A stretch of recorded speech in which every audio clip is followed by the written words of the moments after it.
আমাৰ গুৰু দুজনৰ শেষ মিলন ক'ত হৈছিল? গণকুছিত।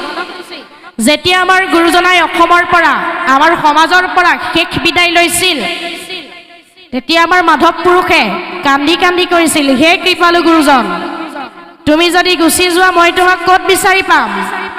তেতিয়া আমাৰ গুৰুজনাই মাধৱ গুৰুজনাক কৈ থৈ গ'ল, শুনিও মাধৱ মোৰ থাকিবা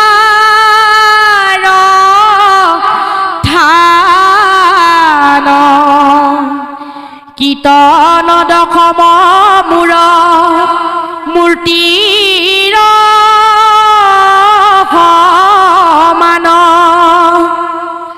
কীৰ্তন দশম পুথি থাক যথাত, জানিবা সাক্ষাতে মই থাকো হুত